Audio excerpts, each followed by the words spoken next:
एक बार एक व्यक्ति ने भोजन के लिए बकरी की बलि चढ़ाने की तैयारी आरंभ की। उसके बेटे ने बकरे को नदी में स्नान कराने ले गया।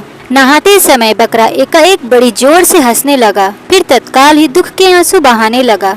उसके विचित्र व्यवहार से चकित होकर बेटे ने उससे जब ऐसा करने का कारण पूछा, बकरे ने कहा कि कारण वो उनके पिता के सामने बताएगा। व्यक्ति के सामने बकरे ने बतलाया कि उसने भी एक बार एक बकरे की बलि चढ़ाई थी, जिसकी सजा वह आज तक पा रहा था। तब से 499 जन्मों से उसका गला काटा जा चुका है और अब उसके गले कटने की अंतिम बारी है। इस बार उसे एक बुरे कर्म का अंतिम दंड भुगतना था, इसीलिए वह प्रसन्न होकर हंस रहा था, किंतु वह दुखी होकर इसलिए रोया था कि अगली बार से तुम्हारे भी सिर 500 बार काटे जाएंगे। व्यक्ति ने उसकी बात को गंभीरता से लिया और उसके बलि की योजना स्थगित कर दी तथा अपने बेटों से उसे पूरे संरक्षण की आज्ञा दी। किंतु बकरे ने व्यक्ति से कहा कि ऐसा संभव नहीं है, क्योंकि कोई भी संरक्षण उसके कर्मों के पाप को नष्ट नहीं कर सकती। कोई भी प्राणी अपने कर्मों से मुक्त नहीं हो सकता। जब बेटे ने उस बकरे को लेकर उसे यथोचित स्थान पर पहुंचाने ले जा रहे थे,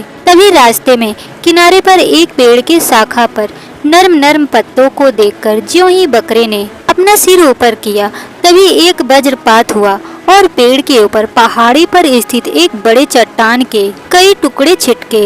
एक बड़ा टुकड़ा उस बकरे के सिर पर इतनी जोर से आ लगा कि पलक झपकते ही उसका सिर धड़ से अलग हो गया।